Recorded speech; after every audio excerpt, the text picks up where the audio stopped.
waiting on the camera. Looks like we're good. Like I was saying, appreciate everybody coming out tonight. It's going to be a casual meeting. It's a town hall meeting. It's regarding our sewer and water rate increases. We're not making any decisions tonight. It's something that we have, that we need to take a look at, it's been a recommendation by a company that we had do research, and this is what you guys have in front of you is kind of what the same information that we received as far as recommendations. But you guys want to do the Pledge of Allegiance?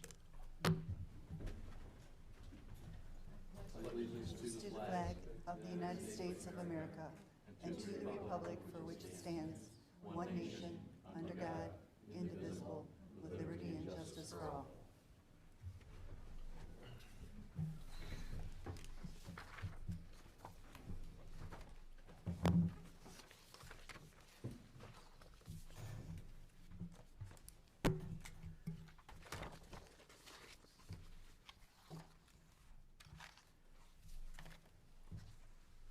So I think we got a variety of both residential, water and sewer users, and also I see some commercial or industrial users also tonight.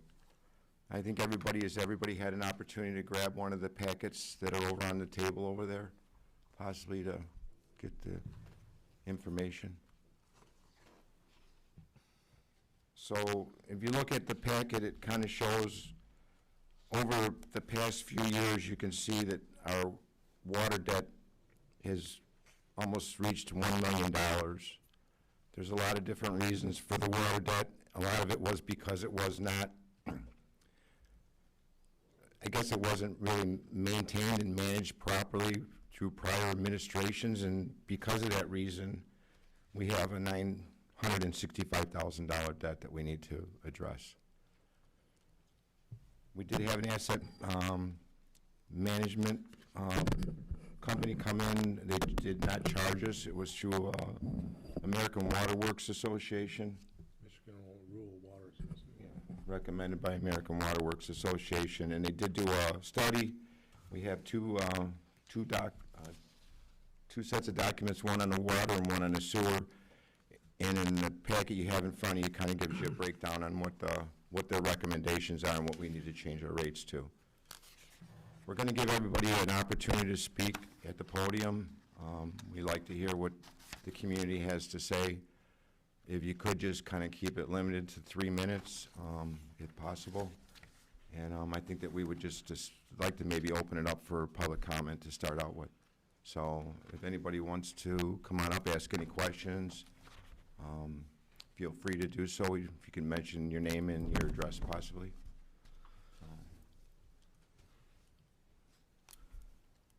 Trees? Well, Sure. you're never shy. Start it out, Come on. Teresa. I know, but let everyone else go first. Okay. I do have a comment, Teresa Vito Smith from Covered Bridge. I'm looking at the numbers here as I sit here, because that's as quickly as we got them. And for the residential that is going to be going up, it doesn't look too bad, to be honest. We were pretty low for a while there, and we haven't had an increase. Here's my question and my problem, wrapped into one. The sewer debt started, obviously, when we built that sewer plant, or added on to Romeo's, and I'm not sure how this ties in, so maybe you guys could explain. Tap fees apply to sewer only, is that correct? Am I understanding that correctly? When we pay for tap fees? Because, you don't even have to answer right now, but if you'll address that sometime tonight. My understanding is those tap fees were designed to cover the expense of that increase, of that expansion. And the past administration basically dropped those tap fees over $5,000 a tap. And then we sold all these taps at this $5,000 deficit. And I've been up here faithfully since 2008 complaining about all this. My question always was, how are you going to address it when we get to the end of the line here and we suddenly have no money? And now we don't even have any more capacity to sell any more taps. So if you could please address the relationship between the tap fees for sewer and how that works in relationship to water, because I'm not on water, but I am on sewer. And again, I think the sewer increase seems fair. The water one is astronomical. it doesn't affect me, but there's other people it does. So anyway, so that's all I want to say. If you could please address the relationship between those tap fees, why they were lowered, what was, and I know it wasn't this administration, but, you know, what was your game plan to make up for all those losses? Okay? I can answer that. The question is, our tap fees are basically what we call one resident equivalent unit, which is, we charge $3,000 per tap fee, so one residential house would be considered one tap at 300 gallons a day is what we look at. That would be based on the average flow going in and the average flow going out. The $5,000, I'm not really sure about that number. We currently, what we charge is $3,000 per tap. The issue we have is we were hoping for some, and I think our previous administration was hoping for some larger industrial buildings coming in, and also a little higher density in some of our housing that was going to be buying some of those taps at $3,000 per tap. We do have a unit, 108 taps that'll be coming in the near future. 40 of those taps, or 45 of those taps, were already pre-sold by our previous administration. They did sell them at a discounted rate, which is not something that I think that we should have been done, but we still will be receiving about 65 taps at $3,000 a piece, which is almost $200,000, which we can put towards our sewer debt reduction.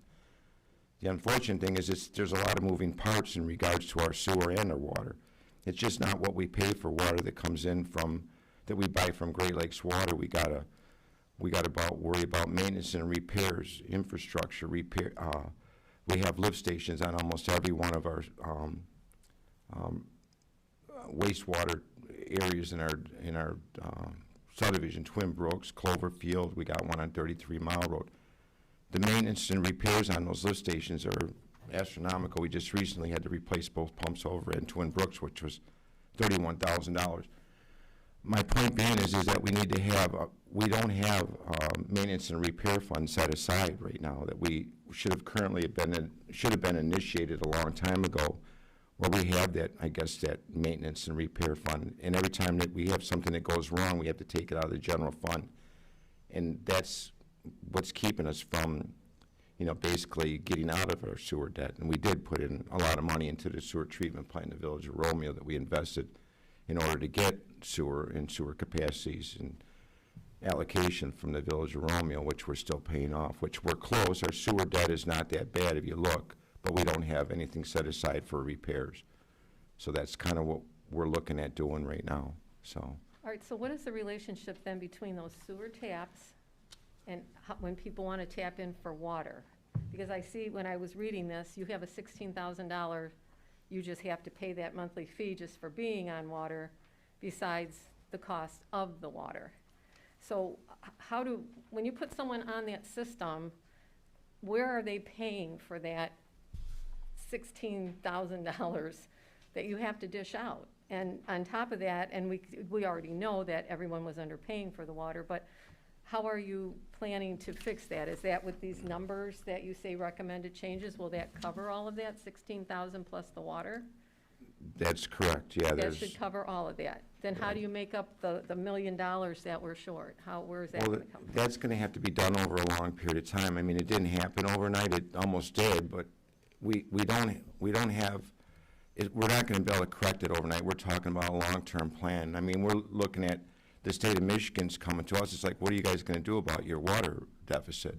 We need to have some kind of a plan in mind. If we don't have a plan in mind, then they're going to basically send somebody in here to take care of it for us. Okay.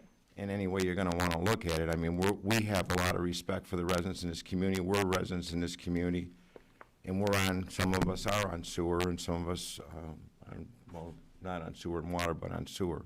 So it affects us all. And then also the sewer debt, that when we do have to take money out of our general fund to pay our sewer bill, our water bill at the end of the month, the money that comes out of our general fund is taken from everybody in the Right. township, and And it's that's tax dollars. It's not intended And it's to not pay a fair. water debt. Okay, so, all right, anyway, so that was my questions. I just wanted to know how you had intended to make up that $1 million. Is it over like a 10-year plan or 15-year plan? I mean, is the state going to come in and say you have to have it done at a certain time? I mean, where is that going? It's very concerning, and it's been concerning since the onset of this. So Rhonda is our county manager. She's been kind of working with our, the company that did the research on this, and I think Rhonda may be able to talk about deficit elimination and how long it's going to take. Again, this is just proposed changes that we make. It doesn't necessarily mean that this is exactly we're going to follow these guidelines, but these are the recommended guidelines that they're giving us. Okay. So, but maybe Rhonda can answer some of those questions. The state of Michigan, their demands is a 5-year elimination plan. In the past years, elimination plan was presented to the state. They accepted that plan, and those assumptions were not met. Like in the sewer fund, it got better, but it didn't take care of the entire deficit. So unfortunately, the state wants it done in 5 years. Whether that's possible with these changes, I don't know. I would love to say yes. But we'll just have to see when we crunch the numbers all together. Can I ask one question? Sure, yeah. Are you going to look at this like on a yearly basis then to make sure we're on track, and if we're not, make some adjustments at that point? Because these numbers are a huge change. Right. And given the state of the economy and the way, everything's going up and our wages aren't going up, this is a huge change. And I wouldn't want to be hit with a big change like this, again, let's say 5 years. Yes. Suddenly your bill is tripled or quadrupled, so. Yeah, I would recommend to the Township Board that they review the water and sewer rates on an annual basis. In today's Macomb Daily, it was mentioned that Macomb County communities are seeing on average like a 3.5% increase in their water rates from the Great Lakes Water Authority. And yes, that's going to vary from community to community. I myself have not seen the rates for Bruce Township to see come July 1st how they're changing, but it is definitely something that needs to be looked at every year. And unfortunately, in the past, it does not seem like they have been reviewed. And then I was here for the meeting when. You should go back up to the mic so everybody can hear you. And I was here at the meeting when it was discussed that we were going to be checking out the meters for everyone that's having water that's metered in the commercial district. Did I understand that correctly or no? Because I So- understand we had an issue with some of those meters and water going through for free and so on and so forth. And no one wants to sit here and point fingers. We just want it going forward. Do we have that plan still that we are checking people's consumption, that these meters are truly metering what's going through? Correct. So you're right, 100%. I think that there may be some people in here that may have had the opportunity to experience the fact that they got pretty much free to little charge for the water they were using. There was issues with our touch pads that are on the outsides of the people's residential houses that were not reading correctly. They were programmed to read at 100 cubic foot increments when they should have been reading at 1 cubic foot increments. Meaning that for every 750 gallons of water that somebody used, they only were charged for 7.5 gallons of water, or 7.48 to be exact. So yeah, that's been corrected. We do now have in our industrial corridor, we have now recently installed radio reads on our meters where we don't no longer need to have somebody go out and do the reads. We can actually get real-time reads at our computer, and we can find out who's putting us over and at what times during our peak times. So we're making progress in correcting the mistakes that were made before, but it's not something that we can do overnight either. Okay, no, I get that. As long as we're moving forward and we've got things in place to help solve some of this problem that existed in the past. We are currently working on as many things as we possibly can. We had a 2.2 million gallon water loss that was unaccounted for, on top of meters that weren't reading correctly.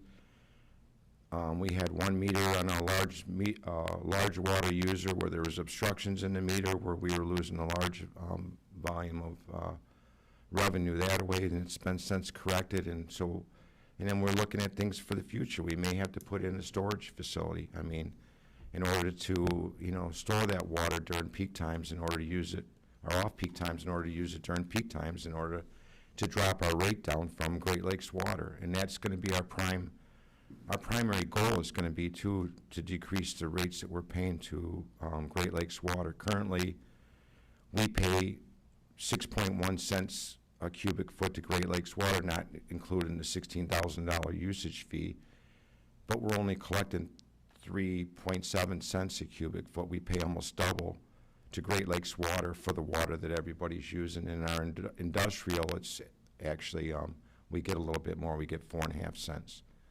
So we can't keep going on, you know, paying more for water than what we're charging, on top of the other usage fees that we need to have, the debt reduction, maintenance, repair costs, and everything else. So, Okay, and I know this is all new, and, you know, you're gonna make mistakes at the beginning, because it is a new program for us, but, and it does sound like you guys have a handle on it. It's just looking at these huge increases at one time is kinda, all right, thank you. right. And if I can, just a couple of comments. Originally, when we were looking to do a water and sewer rate study, first we contacted the firms that had performed previous studies for us and got an estimate of what the cost would be. We've contacted our auditors to see what they would charge. And we're talking like $15,000 to $20,000, which the funds don't have that kind of money. And through the state of Michigan, we were able to find Michigan Rural Water Association that if your community has a population of 10,000 or less, it's free. So we were very fortunate to be, you know, to hook up with this firm to do this study at no cost. They're the ones that instruct water and sewer operators, you know, for their licensings and everything. They're very, you know, they have the knowledge behind this report. So I feel very, you know, confident in their findings.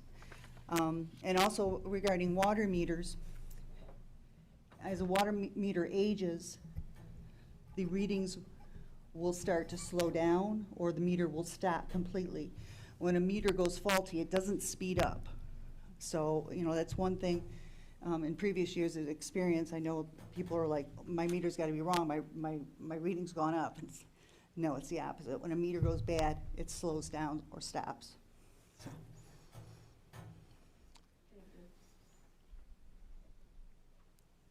You're welcome, Therese. Hey, Dennis. Daryl, Daryl, how are you? I'll take Dennis, as long as you don't call me something I bad. know your wife's name is Sue. How's that sound? Okay. Everybody knows Susan, that's not fair. So with Great Lakes, is that like a contract, or are they raising their rates all the time, or will that happen in the future? So it is a contract that we have, it is looked at annually. They do a rate study on us every year, and it is something they do evaluate, and the problem is we have not received reduction in our rate. Right. We're actually paying the same rate this year as we did last year. We are working towards getting our rate dropped down from Great Lakes Water. Again, there's a lot more to it than, you know, it's hard to explain. You think that, well, the more water we use, the cheaper we should get it, and it's like volume, but it's not the case. They go by peak flows, and they've got this table, and I've been in the sewer and water business my whole life. I still, to this day, cannot understand exactly what they're trying to you know, what they're proving on this you know, dictionary that they gave you on how they base their rate studies on. But we are, that is our number one objective, is to drop our rates from Great Lakes Water, from 6.1 cents a cubic foot to try to get it down around, you know, 4 cents a cubic foot, so. And what about the forecast for Bruce Township itself as far as growth? Is there, I know with the price of lumber and everything, there's probably not too much going on, but say 15 years down the line, we have 25% more people. That should ease the cost a little bit. You know, that's what I'm trying to think here. You're 100% correct by saying that. I mean, if we had $1,000 debt and there was 1,000 users on there, everybody would only have to pay $1 and we would be done. But unfortunately, we have a small system with a small amount of users, and the more users we got, we could spread that debt out over a larger area, and it would not be as detrimental to the people that, you know, basically that are currently on the system. we continuously have people that come to our township with proposed plans to build in, with subdivisions and also with industrial buildings. Again, because of the economy and the interest rates going up, there are people that are ready to put a shovel in the ground right now are backing off because of what's going on in the economy. Nobody's, Yeah. it's a scary situation, and we need those people to come and those industrial users to come into the community to help alleviate some of this debt and soften the blow. But we're doing everything we can on our part, you know, but we won't sell out the township and the residents in this township to try to give, you know, special land uses or discounts to people just to try to get users on the system, you know. Give something to get something in return, we won't do it. I mean, both these estimates are 100% increase and 150% increase, which I know is just an estimate, but if we could do that over a certain time while adding more people, it seems like it'd cushion the blow a little bit, you know? So I think the last thing that we want to do is to promise you guys that this is going to be just temporary, you know, but I mean, I've had people tell me the same thing. Oh, well, this is just temporary, let's get through this, but we never see the rates ever go down. I don't want to tell you, and I don't think anybody at this table wants to say that when things are better, that things are going to get better on your part, but I can promise you that if things do get better, we will make it up to you guys in any way we can.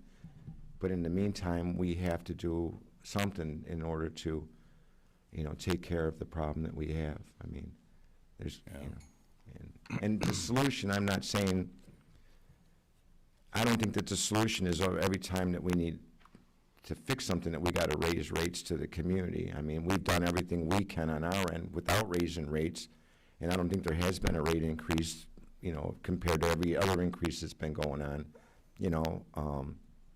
So we've been holding off as long as we can, so. Is there any government help out there by chance?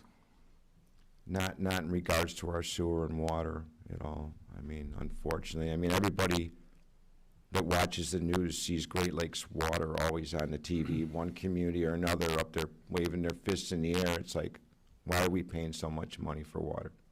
And we're no different, you know. Yeah. So. Now for the dumb question, are they it? They're the only ones that supply water, obviously, right? The unfortunate thing is that's true. I mean, our water is brought in from, we have a 96-inch water main that runs right through our community. You'd think that we would be subsidized for something like that, which we're not. The water comes from Port Huron. It doesn't come from Detroit, but it goes from Port Huron to Detroit through our community. But we can't even get any compensation for them, from them. And we are working with Great Lakes Water on a future shutdown of that 96 for some repairs and maintenance that are going to happen. And I would like to see some kind of compensation for the work that we're doing for them on that. And I'm still going to reach out to them to try to get some benefits from it, so. All right, guys, thank you. Thanks, Darrell. Thank you.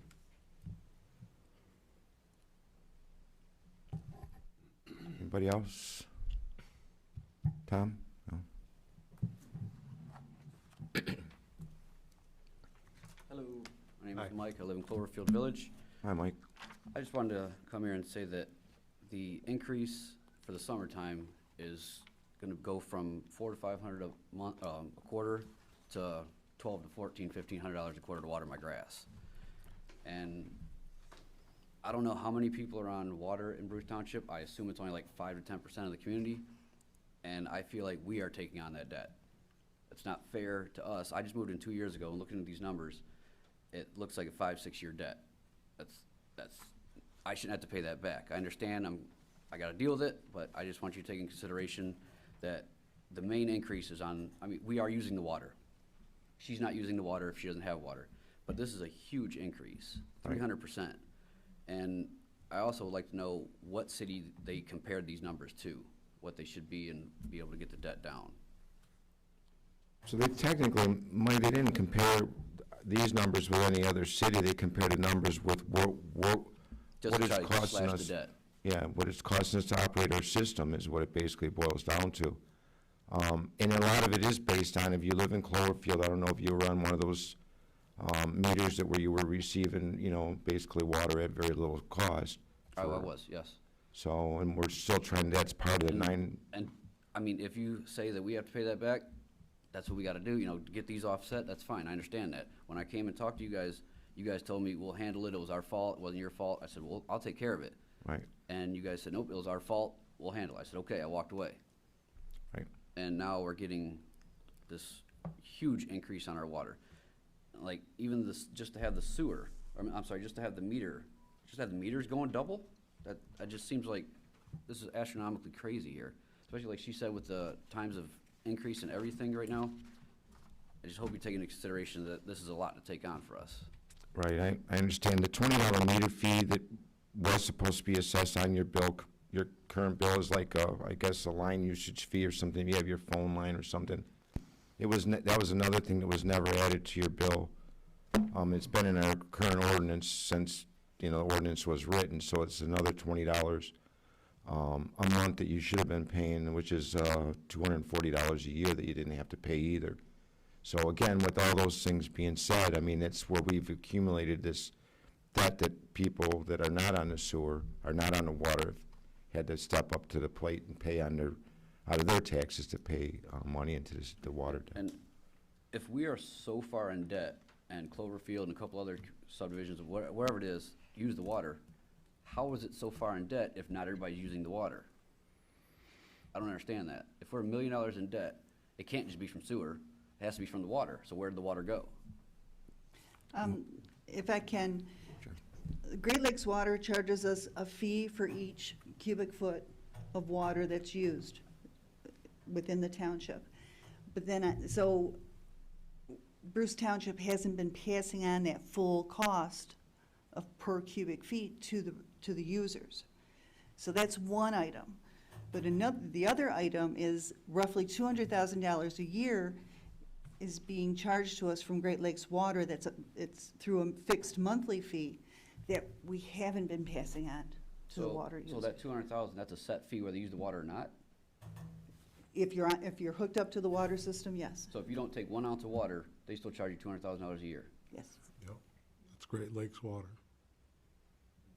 And that's information, it's public information, and I'd be more than happy, we've got nothing to hide, we would love to show you the books and the, You know anything that what we it get. is, how many houses they are that do have city water? I'm gonna say it's There's about roughly 60. 65 Yeah. 65 houses? residential. 65 users And that's pretty much Cloverfield. Yep, in an industrial area. I mean residential, because we are the only sub in Bruce that has city water, city sewer. I'm gonna say like 54. And It's- so this debt's been 5-6 years, and that subdivision's only been there 3. That's what I'm not, so when did the water go in? Did it go in when Cloverfield came here or before then? No, the water went in before Cloverfield, but you gotta understand, in order to install a water main, there is cost that's involved. I mean, there's a lot that's in, so we do have an initial debt that we're trying, and that's part of the debt reduction that should have been assessed already, and it is on your sewer debt reduction, and that's why our sewer is doing a little better than our water fund. Again, I think that the fee schedule that was set up prior, and I think that's what Ron is referring to, is it wasn't set up properly. And we're not trying to, I guess, trying to catch up overnight, but we need to make some improvements. I understand. The water, one thing that you can control the water that you do use in order, I know I'm not trying to say, don't take showers and don't wash your clothes or whatever the case is, but, you do control what's going out of you, maybe low flush toilets or, maybe not leave the water running or, Is there other avenues that you guys have discussed, maybe raising taxes for everyone across the board, anything like that? not regarding the sewer and the water. So it's pretty much, we have to pay it back. Well, it's not that you're paying it back, it's just that you're gonna be paying for exactly what you use. That's That not that true. discussion has not taken place. Well- Your question, that discussion has not taken place yet. Okay, I'm just saying, but So, what we have to pay back, we pay for what we use, yes, but there's also more rate to pay back the debt. Because if we pay what we use, there wouldn't be no debt. You need this money to pay back the debt, correct? no, we need this money to pay what we buy from Great Lakes Water. And you said it How was, is that accurate if you're stating that, like, how are you gonna pay off your debt if all you're gonna do is charge us what the water costs? you said it's 6 cents a cubic foot? That's not, and paying you guys 3. haven't provided a proposal either. What you've given us is your, what the asset management company or whoever did whatever that package was that was provided. You're absolutely right. There's one point of view being provided to you at this particular point. We have not had board discussion on this. Correct, thank you. And I moved from Warren, not trying to compare here, but my water bill in the summer was nowhere near what this is.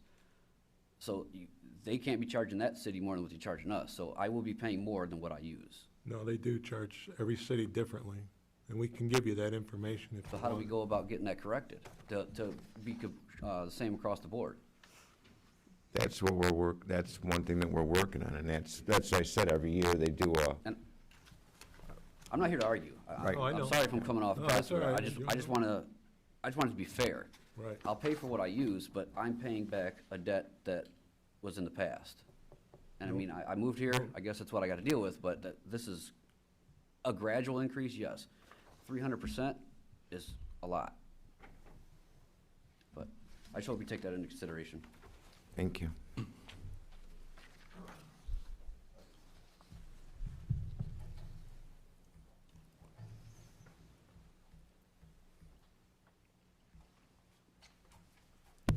Got some squeaky shoes, Nick. Sorry, I got a bad knee. Hi, my name is Nick Rinke. I own Blue Water Trucking. We're probably the biggest user on this water line here, and I've been involved with this process for probably about, I don't know, 6 years. This storm has been brewing. It was brought to our attention with the previous administration of the issue and the deficit, and at the time, they basically wanted us to absorb the entire deficit with our usage because the amount that we're using. So it was kind of a double-edged sword. The more we used, it was better for the community. But the more we used, it also was hurting the community on peak hours. So we bought additional tankers to load on off-peak times. So not between 5 a.m. and 9 a.m. and 5 p.m. and 9 p.m.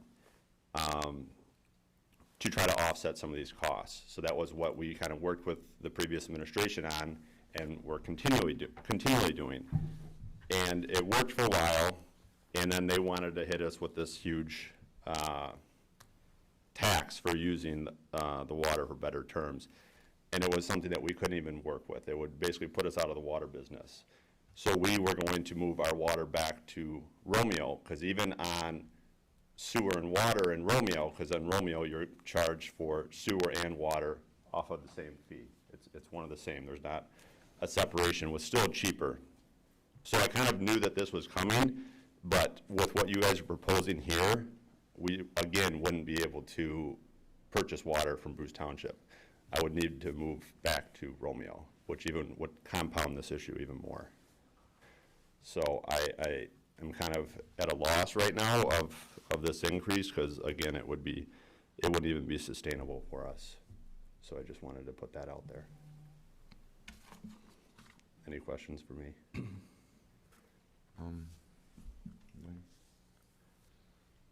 No, I don't have any questions. So I mean, How much- even, no, I do have a question. How much do you charge for a full tanker of water when you deliver?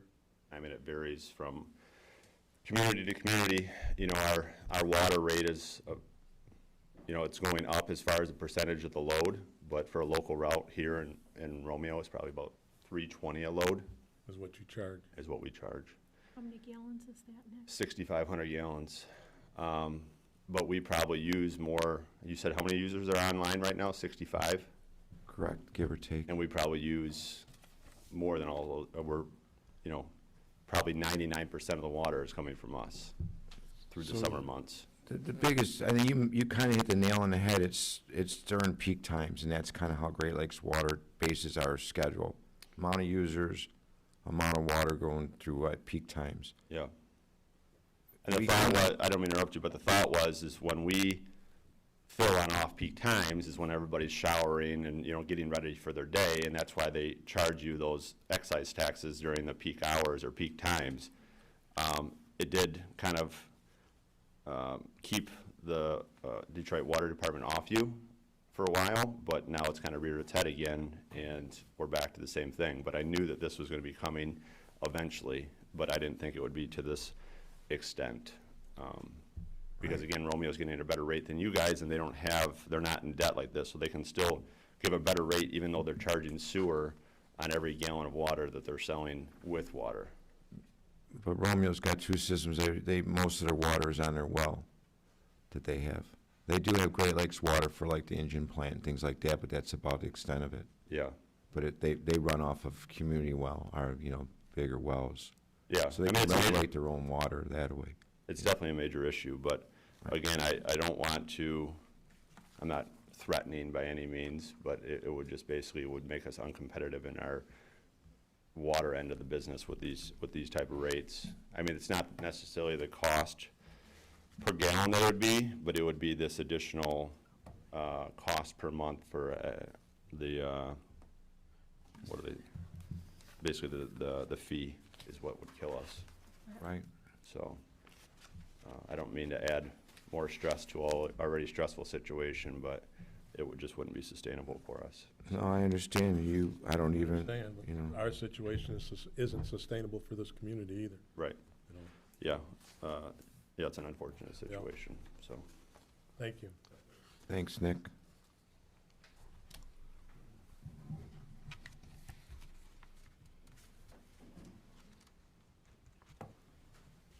Good evening, how you doing?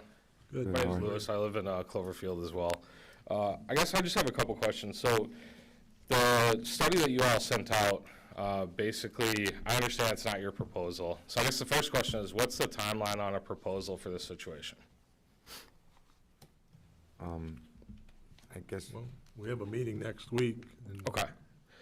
So I guess my concern is that, like, what you all sent out to everybody to read through and what you're saying here are two different things. So what you all sent out in that study basically outlines a plan to put extra money into a savings account to deal with some of the disruptions you spoke of, changing out pumps, other things like that. And then we come in here tonight and the whole discussion is around paying off the debt that's been piling up since 2014 is what you reference here. I don't know if it was before that. So which direction is it going to be? Is it going to be to put money aside for future issues, or are we going to put together a plan to pay off the debt?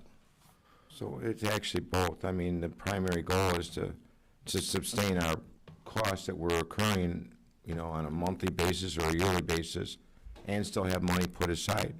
We do still, at that time, we still need to consider paying the debt off, whether we pay it off over 30 years, and you're saying it's only a 5-year, we have only 5 years to pay For the deficit, the deficit on the sewer, or is that on the sewer and the water? both, yes. Okay. And so we think that in the economic state we're in right now, that it's a good idea to try to do both at the same time? Well, our sewer is pretty much sustaining itself at this current time. It's not so much, I'm just referencing, like, even water or sewer, paying off the debt for the water and putting aside money for future issues. Like, I understand if things come up, we're gonna put ourselves in a worse situation. I completely understand that. But I don't think that, like, any of the proposed numbers in here, whether it's water or sewer, yes, sewer is a little more manageable, but water is not manageable, and it's honestly not acceptable. And as a resident here, and I think Mike touched on it a little bit, like, I don't understand how you're gonna put 7 years worth of debt on a subdivision that's been here for 2 years. I understand that you reference a $200,000 regardless of what your usage is, but if you look at your debt going back to 2014, you're roughly at 15 to 25,000. Even years before you get to where you have residential, you're up to 130, 163,000. So I don't know what issues we incurred before, but, like, it sounds like there was some mismanagement, and obviously, like, I understand you all may not have been here that long. I'm not, honestly don't know who's been here for how long, so I'm not stating that it's you all, but, like, I don't understand how you're gonna put 70% of this industrial on 65 houses in your community. So I understand there's no proposal in place now, but, I find it hard to believe that we're gonna put all that debt on new residents. And then I guess, like, understanding what the impact is as we continue to add more onto the water or more residential, like how that adjustment is. And then what the, like I said, if we're gonna put money aside for things, I understand, that we need to plan for those things, but if the debt is more important and we have 5 years to pay that off, then maybe we should handle one of those at a time. So, I appreciate, thank you, but if we don't look at both of them, we're gonna continue to go in debt. That's the, we're never gonna, plug the holes in our sinking ship, at the.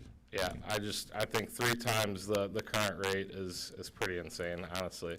So again, that's the proposed recommendation from this rate study. I mean, we're gonna do the best we can, and I mean, we're gonna, again, we should have done this maybe 2 years ago when we first started. We've been holding off, and we're hoping that, we fixed a lot of other holes that were in the sinking ship up until this point. And I know that that doesn't make a difference right now, but there's a lot of other reasons that we incurred that debt for, and I don't want to try to throw previous administrations under the bus, but I mean, there was a lot of things that weren't done correctly.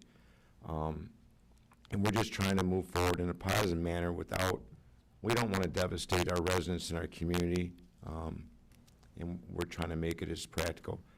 We're trying to get more users on. We're looking at maybe expanding our water district in order to get more users on to lighten the deficit, a little bit and spread out over a larger number of users.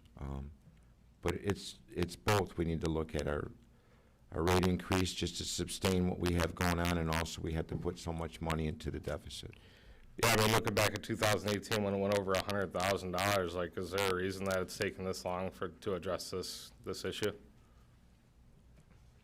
I can't, again, speak on previous administrations, but I know that since I started and the rest of this administration has started, that we have not stopped trying to correct our water deficit. And there are months when we've not had to take money from our general fund to put it into our water debt. But this month, again, we're putting $15,000 from the general fund into pay our water bill. And the last question with the meter fee increase, what is that going towards, or what was this proposal? I understand that there was issues before, and I think Mike already touched on it as well. I guess it's hard to believe that water meters that were put in were faulty after 1 year, so I'm not quite sure what the issue was there. But It was a programming problem. It wasn't the meters. They were brand new meters, but they were the touch pads on the outside of your building, the little square box that you see on the outside of your house. That's actually the guy that reads the meter comes up there and he actually touches it, and then he can get a read without going in your house to see what your meter says. The touch pads were programmed incorrectly, and that's where they were programmed to read at 100 cubic foot increments, and we were billing at 1 cubic foot increments, or that was what our billing was set up at. So it was just a programming problem, but it went on for a really long time. COVID had, and nobody knew why you guys were only getting $2 a quarter bill. Your bill was only $2. We didn't know there was obstructions in the line, and it just one day it dawned on me that why does everybody seem to be the same? If you times everything by 100, this is more about what their bill should actually be. So, I mean, that's where that was determined. Yeah, then it became an issue that it must have been a programming problem, which it was, and as soon as we got that addressed, we did get it taken care of. Not too soon, obviously. How long did it take to figure that out? Mike, don't soft shoe this. This problem was identified by the prior administration. They did nothing. Well, they knew that there was an Now issue. there was a but they- problem, you did something. I can agree with, I don't mean to interrupt everybody, Yeah. but like I said, when I was up there, this has been an issue For a long time. 5 or 6 years that was well known. It was a lame excuses on why they didn't address it. Yeah, don't sugarcoat it, because I'm a new resident other- too, the and I'm other thinking to issue myself, this is ridiculous. Yeah. Is that initially, there was only a couple of users. Like the commercial area was the only really user of this water. And the couple besides us, Van Dyke Gas was there. There was one guy working in there. He's not gonna spend a tap fee, bring a line into the building when he's already getting well water for free. So they thought that the industrial area was gonna grow faster than it did, or than it would have, if it hasn't grown. And then the residential area has also grown very slowly. So it's been an issue for years, and now here we are. So it's not this board, they're just trying to clean up the mess. Thanks for saying that, Nick. But Appreciate it. there was, the previous administration was fully aware that there was situations and that there was an issue going on with free water being given out and nothing was done about it. And we've only, when we started here, which has only been 18 months now, from day one, I mean, we've been on it. And we were going through COVID even at that time. And to not determine, it's, how do you determine why are they getting, you know, why is the meters not reading correctly, you know? Is there an obstruction problem? Is it, you know, I mean, I guess it begs the question, was there deals made or was there cuts in costs to bring people to the community, to Bruce Township? And is that what we're paying for now? there was no deals made.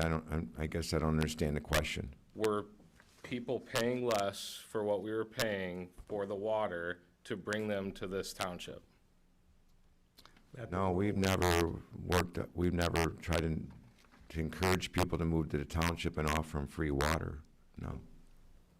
No, it was actually, it was a programming problem, and if you've been in Cloverfield for 3 years, I'm sure that your neighbors and everybody has all talked about it, and, you know. No, I mean, we referenced that we came up to see what needed to be done to get squared away. And again, if that's the, I find it hard to believe that much of that is driving this $1 million debt from the last 7 years, but. It's not, I mean, it's one more nail in You the keep coffin. referring to that, and like, we don't think that we got stuff for free, and now we're complaining that it's gonna cost more, like, again, that's not driving this $1 million debt, so. There it is. Well, I appreciate your time. It's all compounded over a variety of different things. One of them is the usage fee that we pay to Great Lakes Water every month at $16,000. The initial construction installation of the water main that went in along 33 Mile Road. Obviously, the meters that weren't reading correctly. It's all a little bit of this, not accounting for 2.2 million gallons of water. It's all adds up, and this is where we're at. And current cost of what the township is paying at what, 6 cents? Right. And the residents only being charged 3.7, you're still not even paying what the township is receiving in cost for Who set those prices? Great Lakes Great Water Lakes Water. Authority, Set the prices for us. 3 cents. the previous administration. That is And so that's what we're trying to, that's another part that we're trying to fix too. And so, you know, the intent. Have you all been in office? 18 months. All of us are brand new. 18 months, and like he said, we've been trying to correct the problems. We came in with COVID, and we realized there was a problem. Hold on, you asked a question, I'm trying to answer it. You already answered the question I asked. Okay. In the 18 months, why didn't we adjust the price to what it was, what you were being charged? As I was trying to explain, we did try to address the problem, like Mike said. We knew that meters weren't reading properly, so we went and tried to figure that out.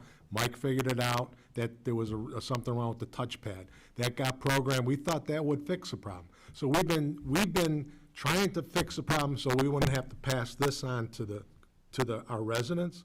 But unfortunately, like Mike said, all the holes we plugged up didn't help. So we're still in the situation that we have to address.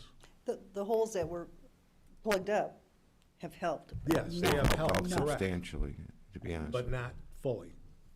Not to mention the other deficit elimination plans such as OPEB that was a $9 million deficit, I believe, when we started out. That's now been resolved too since this administration came in. So it's a matter of trying to prioritize a lot of issues that have been needing to be addressed for quite some time. Mike, are we going to have some board discussion regarding this issue? This is for town hall, I mean. We can. So we're not going to have board discussion today, which might be valuable for next week's No, we meeting? can, it's open for No, we discussion. can, Frank. We This is can, an open okay. meeting. Yeah, It's on the agenda. yeah. I'd like to have some discussion if we could. I have a number of questions and some Well, suggestions. I'm gonna make one more comment. In answer to your question, why wasn't it done 2 years ago? When we get a bill from Great Lakes Water and it's 2.2 million gallons of water that we can't account for, how can I justify charging you for something that we can't even tell where the water went? So the first step in this process primarily was to figure out and account for all water that's being used. 2.2 million gallons of water not being able to account for, that's a lot of water. So that's the process that we had to go through in order to correct and plug these holes, like we're saying in our sink and ship, in order. Now we have majority of 99% of our water accounted for, and now it's at the point in when we need to get our fee schedules and our rate changes made. And the last thing we wanted to do is to do the, to sit here in front of you guys to do a fee increase or a rate increase. But we have to do what we got to do, and it's just, we're just going to try to make it as, soft as possible, I guess, so. You just said you can't, how are you gonna pass on a 2.2 million on us? We're getting a 7-year debt passed on to us. It was 2.2 million gallons of water, Right, that we're unaccounted for. You said, how can you pass it on to us? That wasn't our fault. but it was a combination of things. But I understand you just said you can't pass it on to us. So are you a resident in Cloverfield? So if you're living in Cloverfield and you're only paying $2 a quarter for water, I mean, there was water that you were using in your faucet that we couldn't account where that water was going. So that's part of the 2.2 million gallons. It was you that I talked to at the window.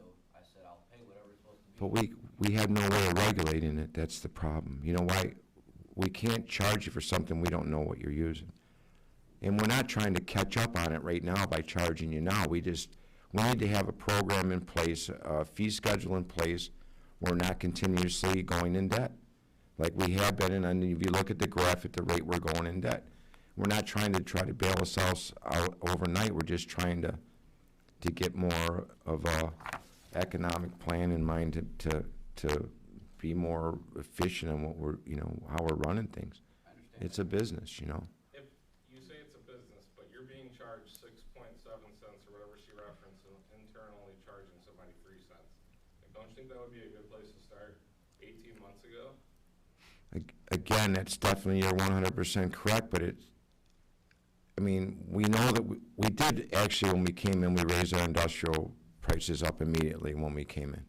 We did not do the residentials because there was only a smaller amount, I think at the time, maybe 35 or 40 residents on. We still needed to correct the problems that we were having.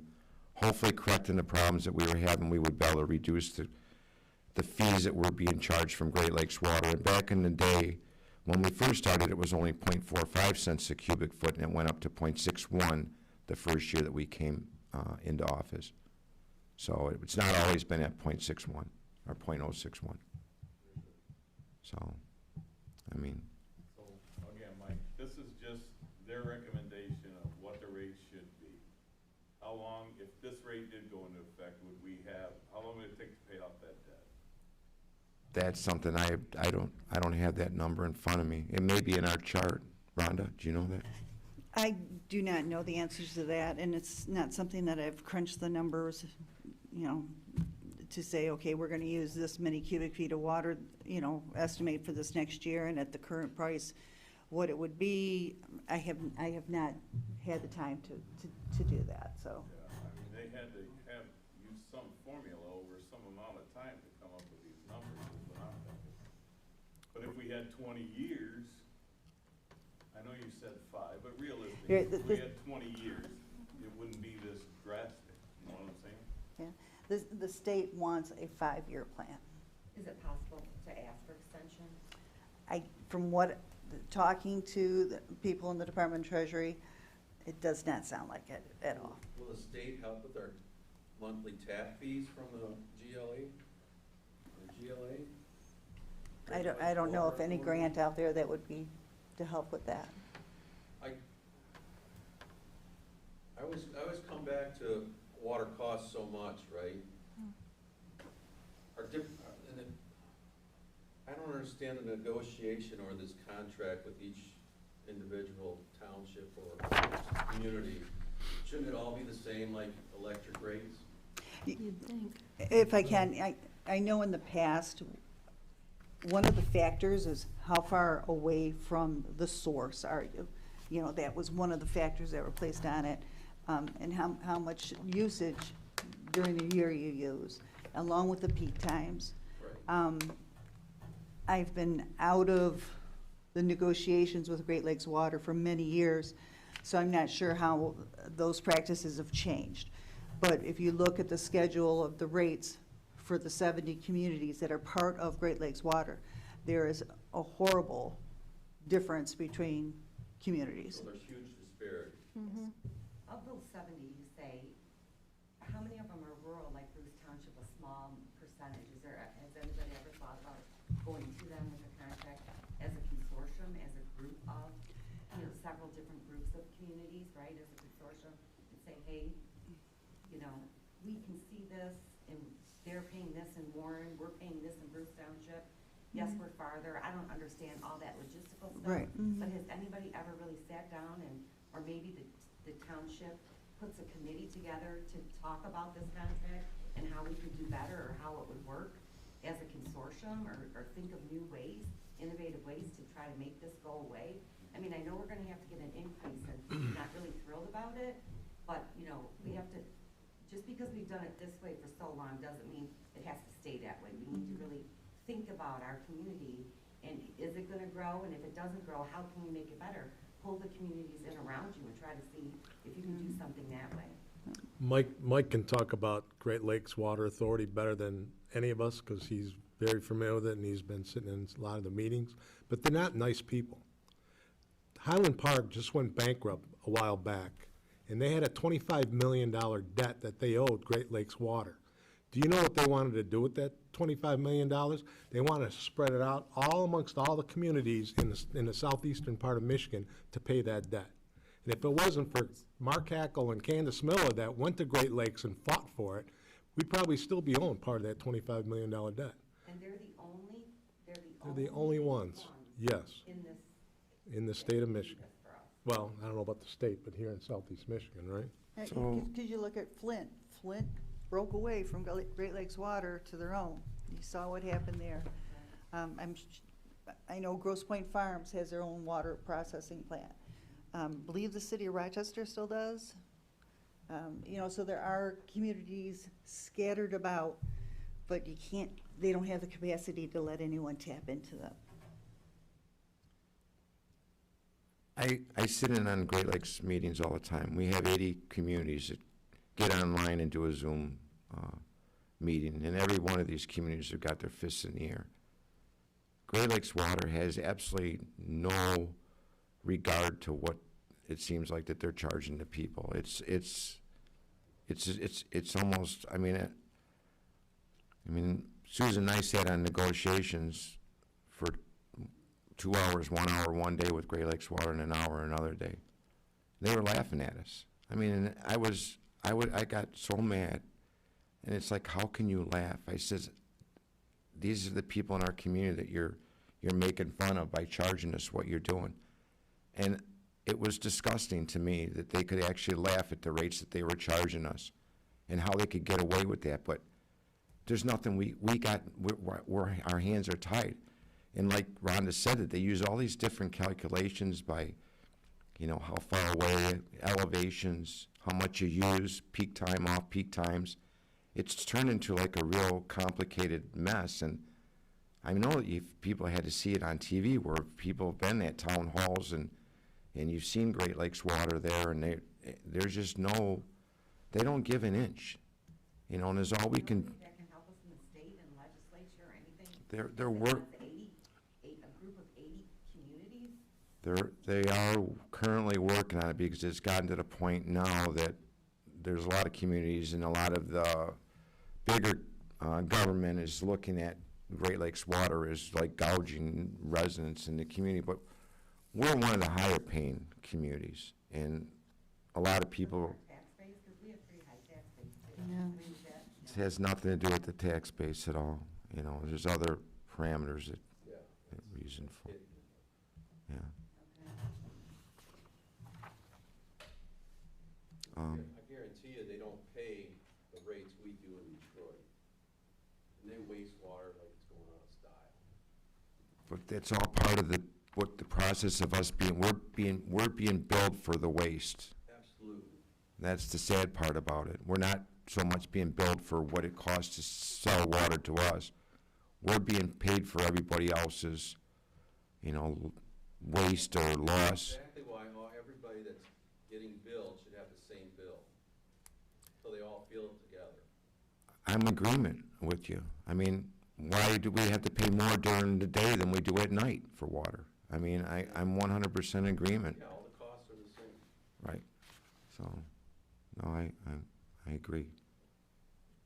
But I'd be more than happy to give anybody in this room an invite to watch one of those meetings, and, you'll shake your head, so. So is there an alternative direction we can go? Or is that just too costly, like a well system for this small community that needs water? So the biggest thing that we can do is put a storage facility in to store water during peak times.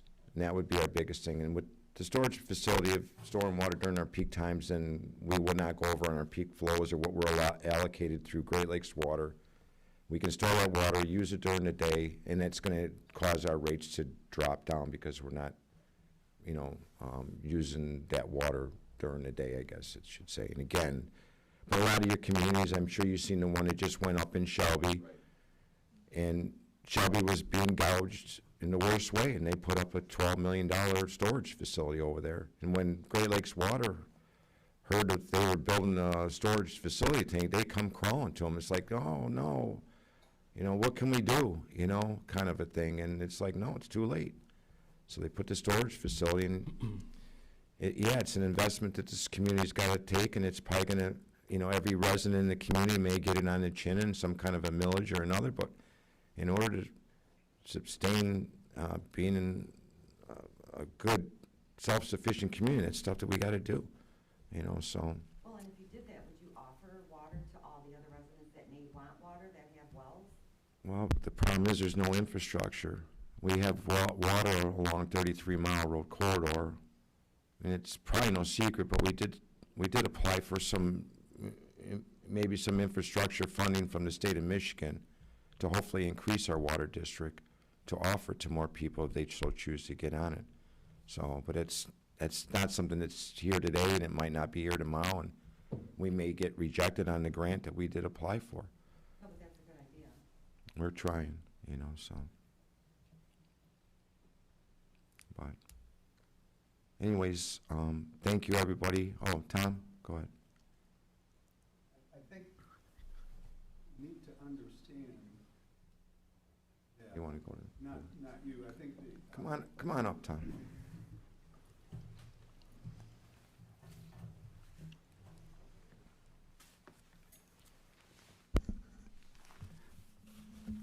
I guess from my perspective, It's Tom Kaufman. I'm sorry, Tom Calco, and I live on Frank Drive, Bruce Township, yeah.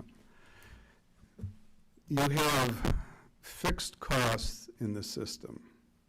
You have boundary payment, you have all of that stuff that needs to be done. You have use cost, you have purchase cost of the water, particularly. That seems to be the biggest concern. But the same can be said for the sewer. I think from my perspective, the initial rate structure in Bruce Township was unlike any I have ever seen before. Part of the rate structure normally includes the ability to build a fund balance in the Public Works department, or a Public Works fund balance, so that when you do have an emergency, when you do have something, you have a mechanism to pay for that. That doesn't exist here. That should have been part of that initial fee. The notion that additional growth will help spread that cost has to be tempered with the fact that cost will increase You aren't passing on the same debt. You build more subdivisions with more homes and extend that infrastructure to them, your costs go up. And your only way of recouping that is through the rate system. You subcontract your maintenance. At some point in time, it's going to cost you too much. You're going to have to look at doing that internally. That's a whole other issue that you have to deal with. I don't know how, I can't make it any clearer. The debt that people are being asked to pay is not necessarily a debt for a particular area.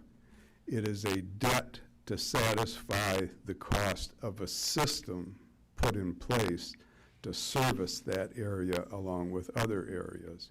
So as I guess in my perspective, long-term planning, beyond where you are now, trying to, resolve this issue. You've got public works, facility people, whatever that you have to look at.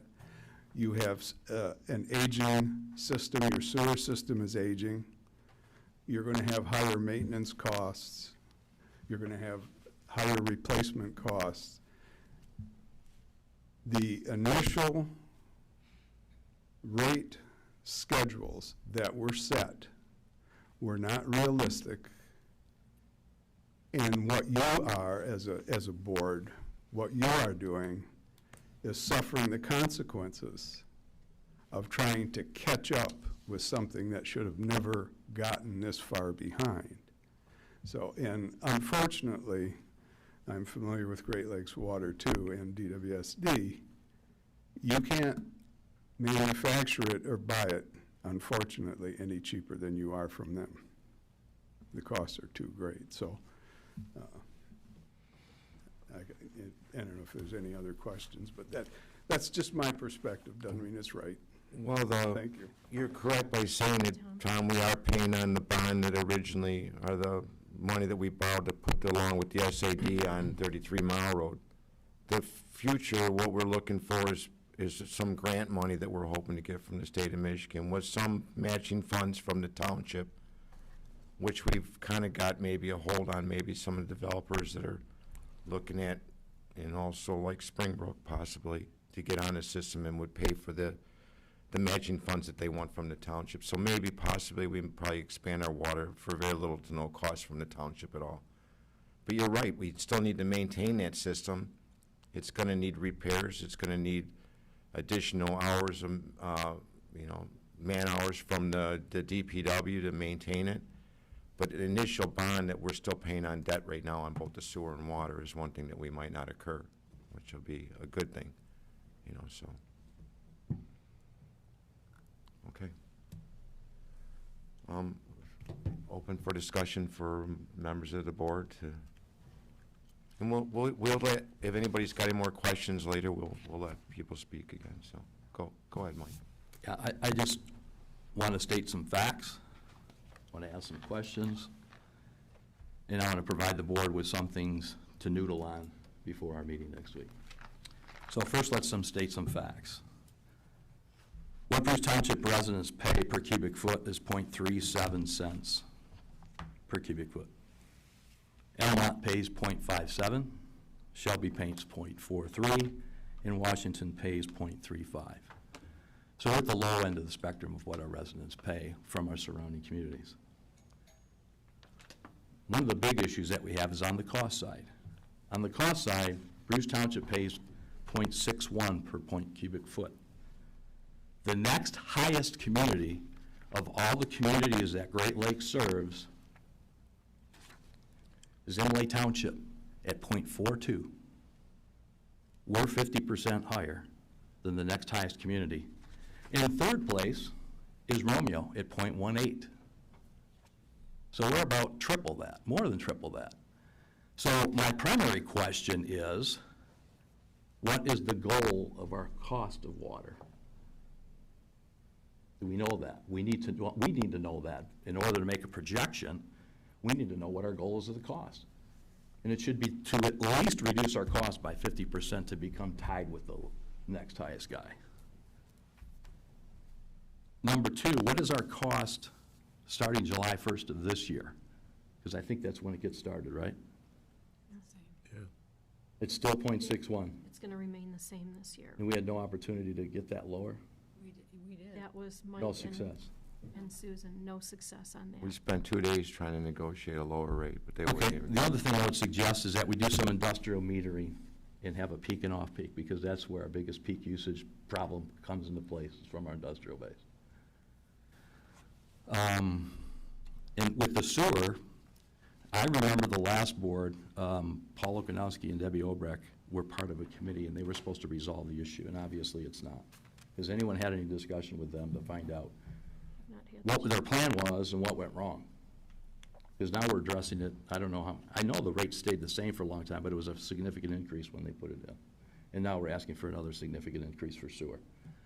So that's a key point.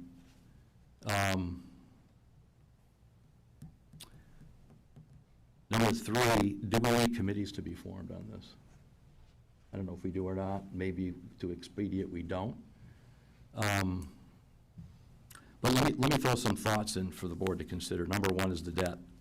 I think repaying the debt, or trying to get to a goal of 5 years, is not practical, given that this debt grew over many more years than just 5 years. That's point number one. Number two, we gotta have a cost goal for our water. And a cost goal can't be 0.61. Number three, we gotta meter the industrial district. We gotta put in meters in there. And we have to meter off-peak and peak and change the structure so that there is a penalty for doing peak usage, especially in our industrial district, because that's what's creating our peak usage. Number four we gotta consider is the risk of potentially losing our big industrial user. So we have to be careful on what we're gonna do with the rates there. Regarding the storage capacity unit, I think before we do that, we ought to look at what the business case and payback period, because for a community this size with few customers we have, just my gut feel is it's probably not practical. And the fifth one, which is probably the most important one, is when water and sewer was put into the water and sewer district by this township, it was done many years ago. Sewer way before water. And it was done as an investment to entice industry to come here. When that was done, water did not extend across McKay. That water district was new and was put in place for that residential unit. So there was no plan to have residential customers on water. So I think one of the prudent things to do would be the township to accept that the township made an investment. And the township should absorb part of that as an investment in the community to draw that industrial. That was never done. So to burden that debt on just the people that use it is not fair, in my opinion. So we ought to noodle on that and maybe think about how much of that debt we should absorb as an investment from the township. And with that, something to noodle on for next week. But to do the price increases that are being proposed here, I have severe heartburn with that without going over these considerations first. Thank you. I got a question. The debt, the $965,000 debt, how would we absorb some of that? I mean, can we write it off? Can we write half of it off? I mean, I don't know if the state, what is, You forgive the debt and pay it through the general fund. which it's already been paid, but it still shows that we have a deficit. We erase that debt as a repayment to the general fund. That's how the township would invest in that. Rhonda? Because right now it's showing as, A loan. in the general fund, as an as a receivable, that we loan the money to these funds. So it's marked as a receivable, or as an asset. If we were gonna write off some, all, it would have to be expensed somewhere. There's no room in the normal budget for that, so it would have to come out as an expense off of our fund balance, our rainy day fund in the general fund. So what's the ripple effect? You're saying in the rainy day fund? Rainy or- day fund would then decrease. And, you know, it would take years, you know, because fortunately, just from the 18, 19 months I've been here, I've noticed the township seems to spend the funds available to them very wisely. You know, if I see someone needs supplies, they're not gonna just go to the closest source. They're gonna shop it out and see the best, you know, where's the best deal. And which is, I just love that fact that they do that. The employees treat it like their own expense. You know, so we've been very a tight ship of what the funds coming into the general fund, what we do with that. We do have normally a very healthy fund balance in the general fund, but I would want to look at it to see how much really would the township want to absorb of that debt. Right, yeah, So- I mean, I think everybody here would be all for it, but we need to know what the consequences might be. Right. I don't think it's fair to pass it on to just the users in that district. It's not fair based on the reason those decisions were made. I know in other communities, yes, the general fund kind of you know, can't think of the word I'm looking for, but they contribute funds from the general fund to the water or sewer fund. But basically, the entire community is on the water and sewer. So, you know, it's a totally different situation here, but. Big deal too, you gotta take into consideration that you're gonna use your general fund for people that have been paying that general fund as residents for a long time, not to cover something that they don't get used for. You I'm know, not saying and- I'm not saying don't absorb some, I'm saying Right. you really have to think about the entire community. Exactly. And that's why I suggest a committee, because if you get a committee of people in your community that are, you know, involved in making a good decision for the community, not just for themselves, whether they're water users or sewer users or neither one, you know. Right. I just think it's something that you should really think about. I don't know when the decision has to be made, but Right, this is a big problem and. yeah. Did you want to, Yeah, I just have one question. I apologize if I'm not understanding this correctly. Do we owe the state of Michigan $1 million or no? No, we do not owe the state of Michigan. We owe, the water fund owes, whether it's the general fund, the fire fund, various funds. So why owe do you ourselves. continue to reference that we only have 5 years to eliminate that debt? Right, because the state does not want to see any community running a deficit in any fund. You know, so, you know, whether they have to step in and take over, you know, management of that fund, or, We don't have 5 years to pay it back, we have 5 years to show in the red of that water fund. That's out of the red. right, 5 years to get out of the red. So it's already paid, but you just want the water fund paid back. So. No, But I on the think that- water fund, it's showing as a liability. I understand. That's, Yeah. hang on. You're saying now that you want to triple the rates for current users to pay off a debt or decisions that were made over the last 7 years. That completely changes everything that we've talked about for the last hour. You've continued to Well- reference that we have to have a plan to pay this back within 5 years. It just took now an hour and 18 minutes for you to reference that that's not an actual debt, it's just a loss or a deficit that we're showing on the books. Right, and the rate changes are to cover our current expenses and to start saving for the future. But I stood up here and asked that question, and you all said no. I Well, specifically asked that question. yeah. And again, like, if we're stating that the water is costing 0.61 or 6.1, like, why don't we raise it to that price? And if you even wanna do a 2 to 5% increase to start that fund, and then figure it out from there, but, like, that's even more of a reason that it's completely unacceptable to pass that debt off onto current users based off of the decisions that were made over the last 7 years. But to raise it to the 6.1, or, whatever, amount you want to put there to cover what Great Lakes Water charges us, it still doesn't take into effect the extra $200,000 a year that we pay as a fixed fee to Great Lakes Water. So you saying you pay $200,000 On top. plus 6.1 Per cents per cubic cubic foot. Right. Gallon. Right. Agreed.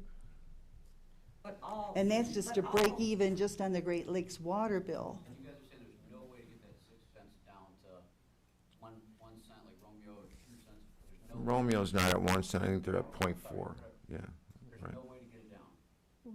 Somebody dropped the ball there in negotiations. Not you guys, I'm saying somebody dropped the ball, and it has to be negotiated. So there is a reason, and that is because we keep exceeding our peak flow times that we're allowed during peak times. Was that 6% an average or across the board? It's an average for peak and non-peak times, it's about .061, it's actually 6 cents, 6.1 cents a cubic foot. So off-peak is 2, peak is 8. Yeah, give or take, right. That's industrial. So now residential has to take on that, just like he said. It's our rate water, no matter whether it's industrial, commercial, or residential.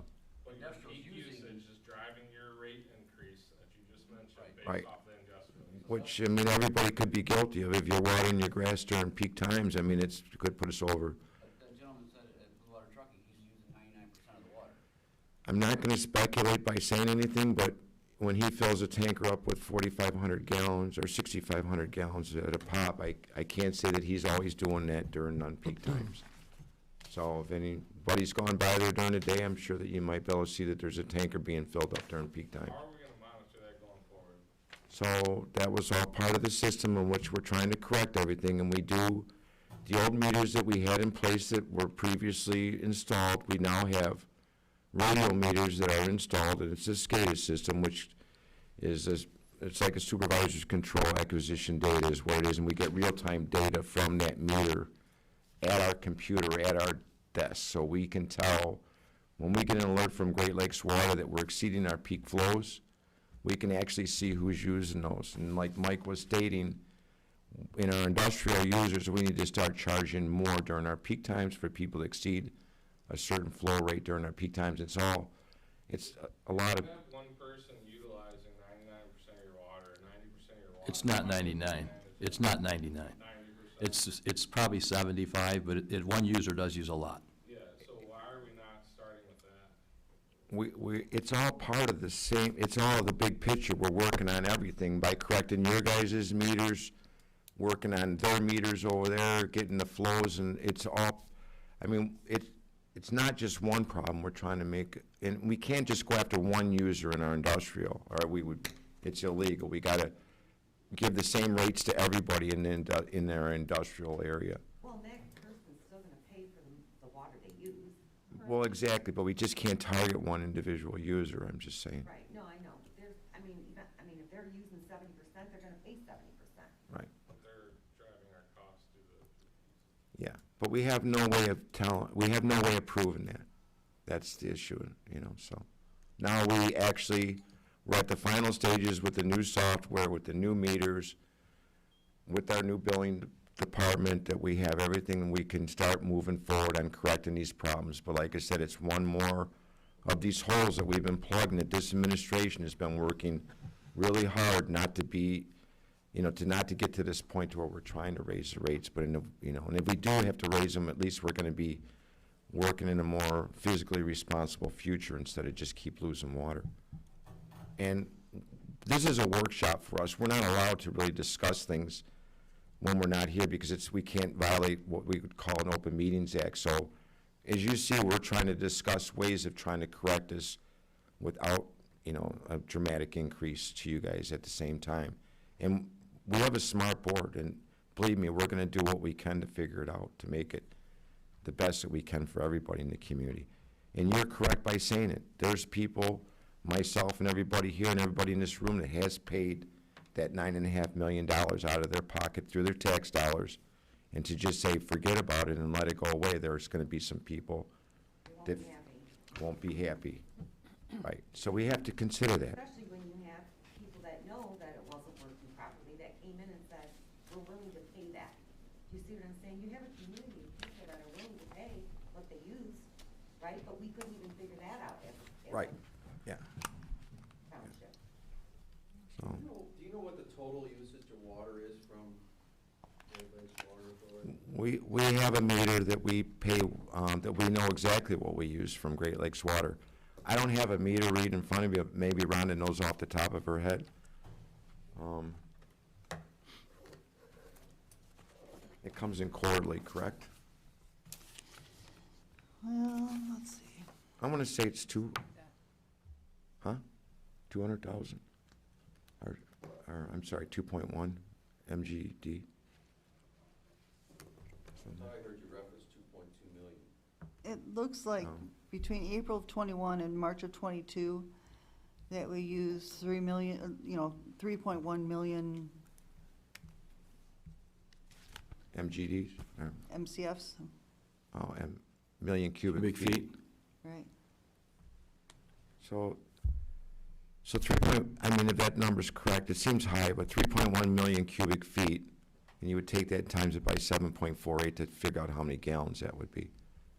And it's, so you'd be looking, that seems really extremely high, for some. But we do have the numbers, we do get a meter read, and we don't have them in front of. And is there checks in place now, moving forward, as far as what we get billed by GLA, that those same units are being recouped by the township? I've been preparing quarterly reports, I'm not sure, last 9 months maybe, so we can kind of look to see. Great Lakes Water is saying we use this many cubic feet, we're charging our residents this many cubic feet, and are we there? As we've been trying to fix these problems internally, as far as. Even, yeah. We go a little high, a little low, but sometimes Great Lakes Water estimates our bill, so that could be the fluctuation there. And plus, we might read our meters to the residents, like on April 4th, but Great Lakes Water does it March 31st, so there's gonna be a little bit of difference there. But it's a lot better than where it was the previous year, so that helps us there. It's really, not only do we have to meet the cubic foot cost, but it's also once back to that monthly fixed fee. Can you forecast what, based on the information you have from the last 7 years, can you forecast what you thought our usage would be? With me just being here 18, 19 months, I don't have those numbers readily available to me. There'd be a lot of digging through the vault, going through all the bills to see. Only because I think that forecast would help go back to Great Lakes and say, hey, look, we can show this, and you gotta do something, you gotta help us. I mean, you gotta have some real big kahunas to get in there with them and push on that contract. I was just going back to the usage number, because I was trying to get to a figure that we get charged by GLA, and how that compares to that monthly fee that they charge us. Is that a 1-to-1 ratio, or is that percentage? How do they come up with that monthly usage fee, and how does that relate to the billable amount of water that we use? I don't think it has anything to do with the buildable water that we use. It's based on our current infrastructure and what we have as far as assets, meters, meter vaults, pressure reducing valves, things like that. I think that's just a fixed rate that they charge us, no different than I think your Edison bill's probably got those fixed rates on it, and your phone bills and things like that. It's not per gallon or anything else. It's a fixed rate that we get charged just as a user. But as a fee structure, is that a high percentage?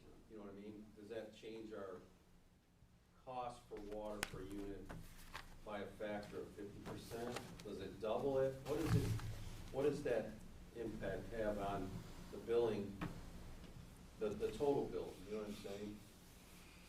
I don't understand the So question. what percentage of the 200,000? Yeah. It's, In the overhead of the bill. yeah, it would be over 50%.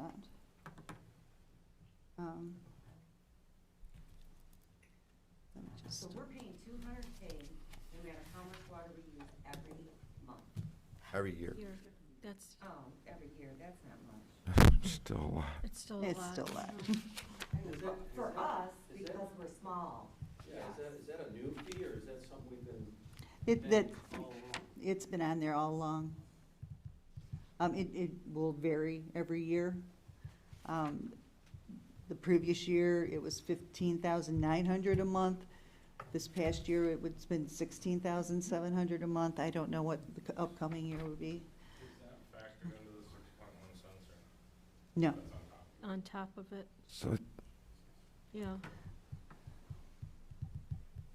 and I think that's Great Lakes Water's way of paying their debt and their, you know, maybe Highland Park's debt. We are gonna receive money back from the money we paid for Highland Park's debt, but we only paid 11,000. Yeah, I don't think it'll be much. Won't be much. It's only a total of 11,000, but I mean, at this point in time, every dime, or every dollar counts, so, you know. There was a, So that's 200,000 a year that never goes away. it's all part of the, it's For all, noth- I mean, basically for nothing. right, yeah. Just to say we're a user on their system, pretty much. So, Yeah, but there has to be a justification of what that's made up of. You just don't Right. know what it is. I don't have It's the gotta be some of their definition. fixed costs that they made to put the line up here, is my guess. We're paying back something. The question would be is, how long is it amortized over and doesn't go away over time? I That don't would think be a it'll key ever go- question. It will never go away. But do we know what it's based on? That's a good question to ask them. And does it vary by year? Yeah, that's why I asked the question, do we need to charge 12 cents a unit for water, just to break even?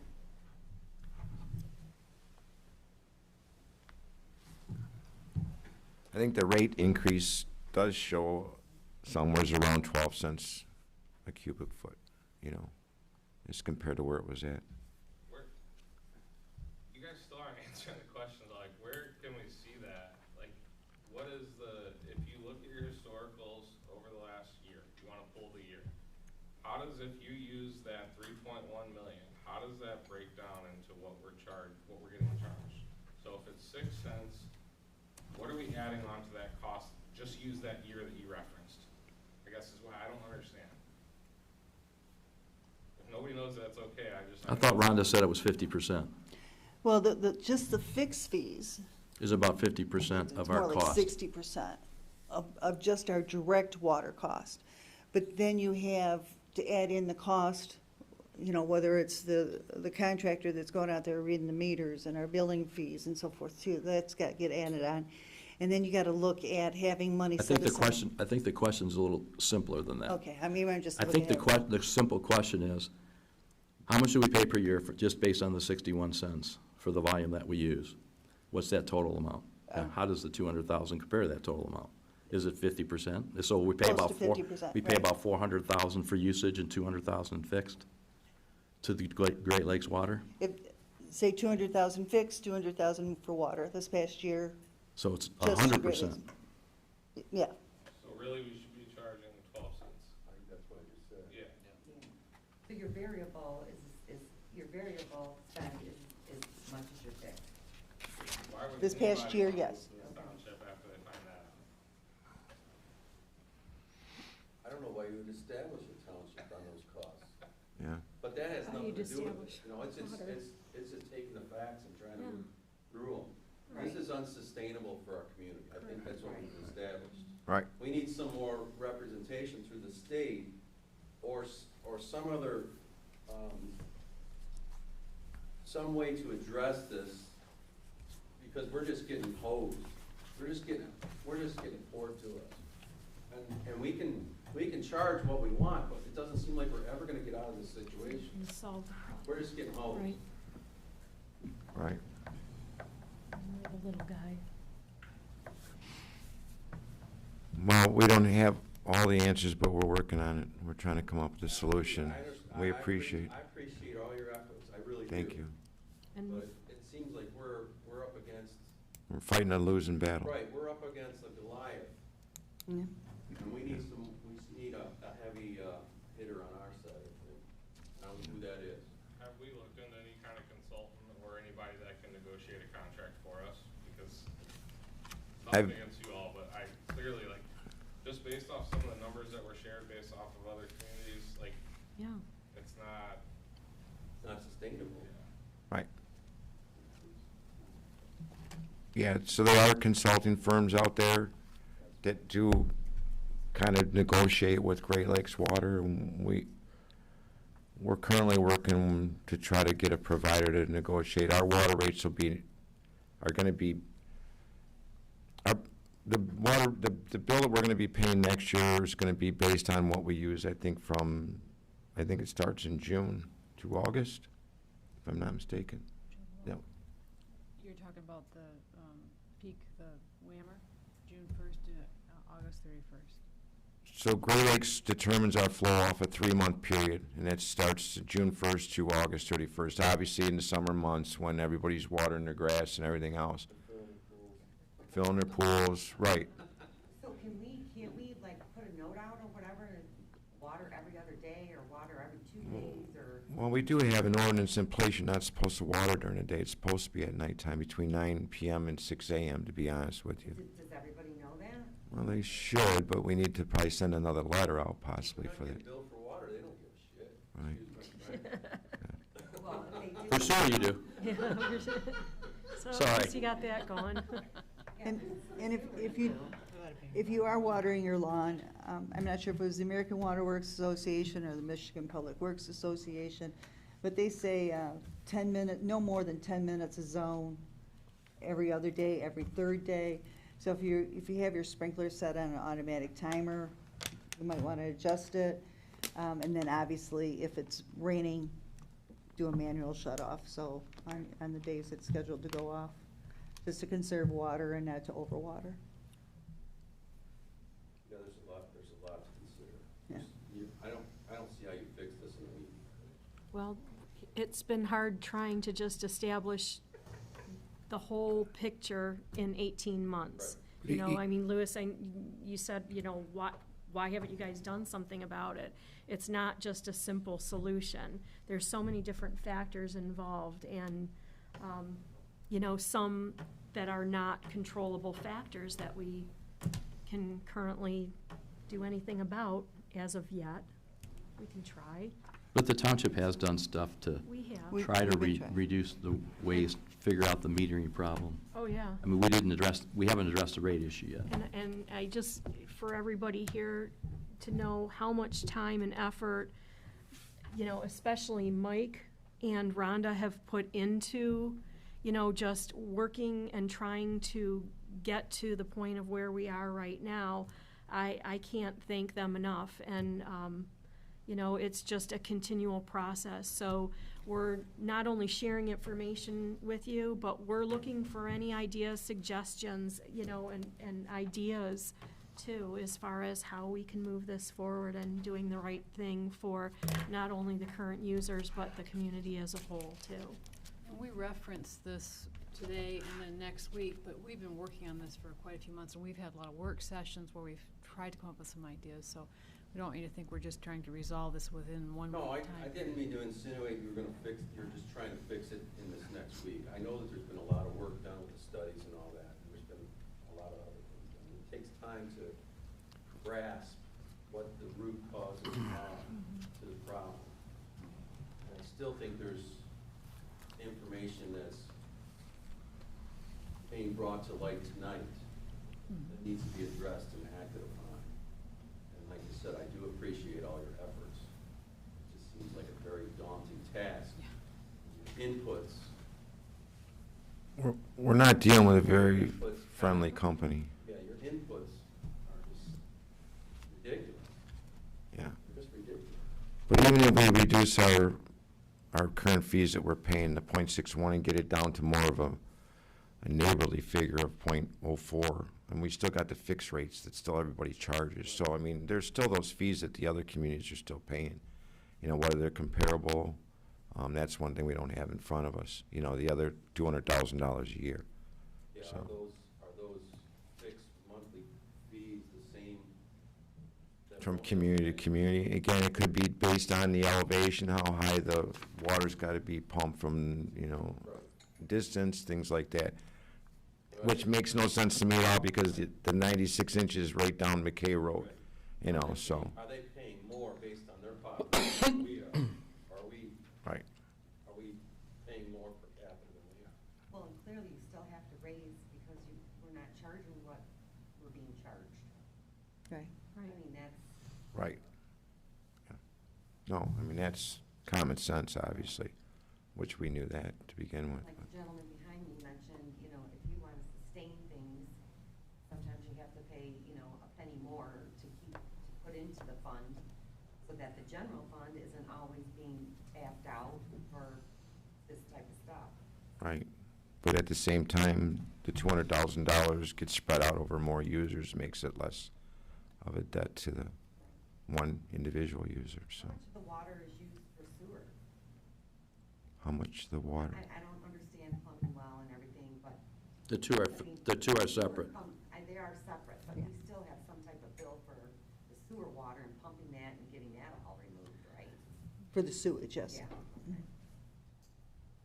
Some communities have water and sewer all in one bill. We have water users, we have sewer users, two different.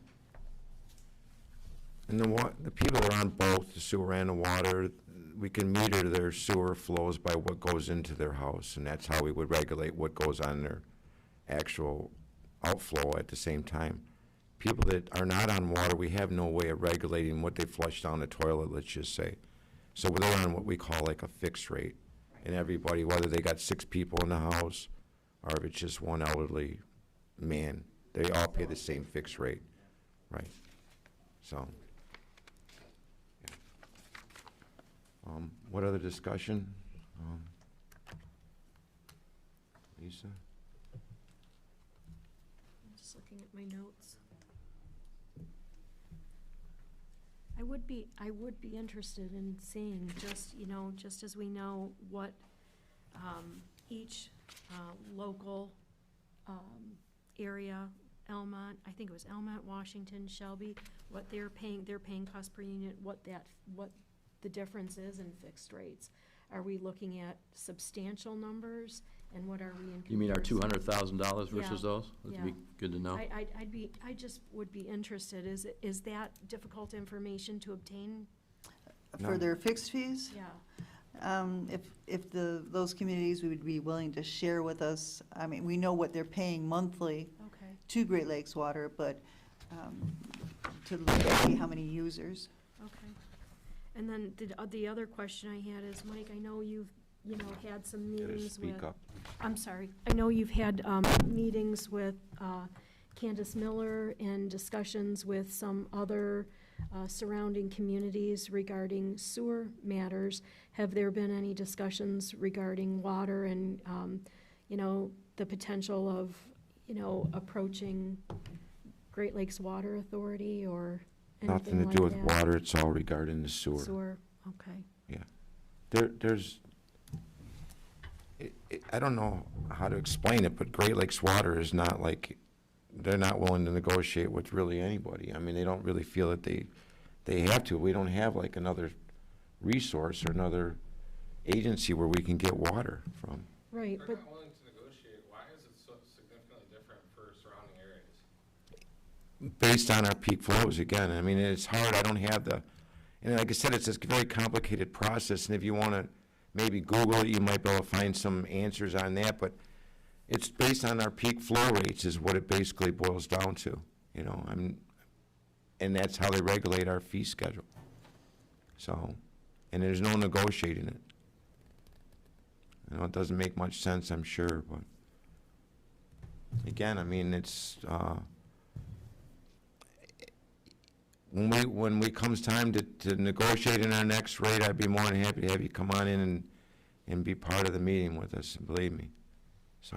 I don't think I would be but, I think that in the position we're in, we should clearly pay somebody to do it. Well, we are looking at getting the, Obviously not yeah. getting it done. But So, we will have, I've talked to, you know, other,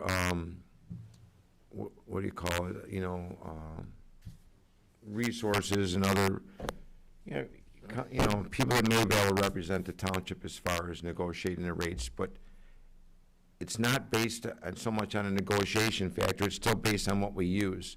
And it's based on our peak flows during our peak times. And that's how that is like, no, there's no negotiating it, is what it boils They take down. the high days, they take 3 days, the high, and that's. It's what all they work formula with. driven. Yeah. is it because we have a lower number of users? Like, because you understand that, like, these surrounding areas, like, I don't know what our population is compared to theirs, but I'm assuming they have more. So, I just am not understanding, regardless of what formula you put to it, is it because we have less people and the cost is higher to get it to us because we're not using as much? So that's part of the formula, and they also look at what shovels are in the ground, how many more new houses we're gonna have over the next year, what new industrial developments we're gonna have over the next year, what other additional water lines we may be putting in the ground. They've got that whole picture that they look at, and like I said, there's a lot more to it. I mean, and like I said, I've been in the sewer and water business my whole life. I still don't understand the whole concept of what and they've got all these people that work for Great Lakes Water. I mean, I know I look stupid by not having the correct answers for you, but believe me, it's not as easy of a process as just telling them that you want to negotiate with them. It's just not, so. Have you talked to Brian Baker, Who? the county's representative on the Great Lakes Board? Not that I know. Brian who? Baker? No, I don't know who he is. Baker of Bartlett, London. If the county has a representative on that board, he may be worth getting to come out here and listen. I'd be happy to call him. Yeah. You don't have a contact for him, Tom? I would think the easiest way to get a hold of him would be to call Mark Campbell's office. He's appointed by Mark. Okay. All right, I'll do that. Does anybody else have any other discussion? I have some answers to some of your questions, Mike, but I don't remember them all, you know, so. I just gave some information to noodle on. There is, yeah, but you had some questions I could clarify, no, I just don't know what they were. Well, I wanted to know what our goal is for the cost. Okay, And I think you said our goal should be at least something reasonable, maybe 0.4. That'd still make us probably still the highest, but at least 50% lower than it is today. 0.4 is a pretty good average. And then I so think point- Paul and Debbie ought to be contacted regarding the sewer thing.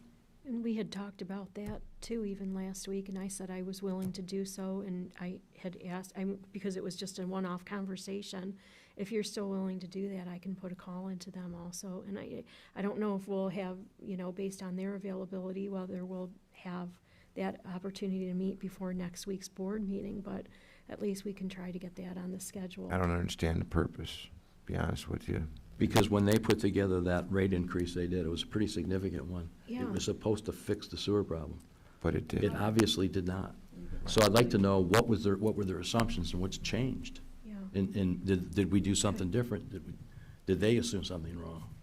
The old So we don't 5 years from now all of a sudden say, oh shit, we gotta raise them again. Yeah, The old minutes might reflect too. Go back and look at minutes, see if they came back with a response. yeah.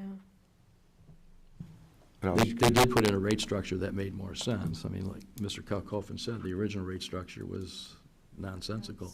Yeah. They have a ready-to-serve, they have service rate, and then they have a debt reduction rate. The debt reduction rate was supposed to go away when the debt was repaid, which was supposed to be some fixed period of time, which I think has already gone by.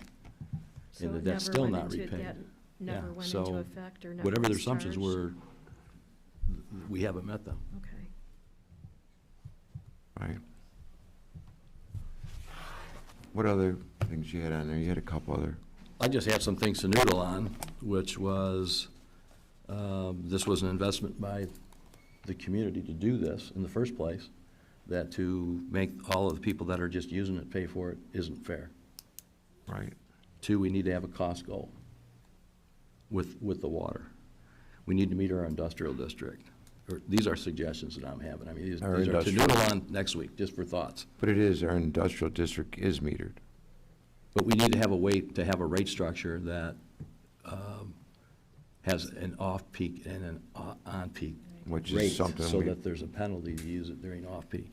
If we Or can, on-peak. if we can get that software through BSNA, Ferguson doesn't have it, but if we can get that software available to us through BSNA. Yeah, and I think we need to understand what that fixed cost is, that 200,000, that's pretty significant. Understand. Broken down. What is that made up of? Is there any way that we can influence that to go down?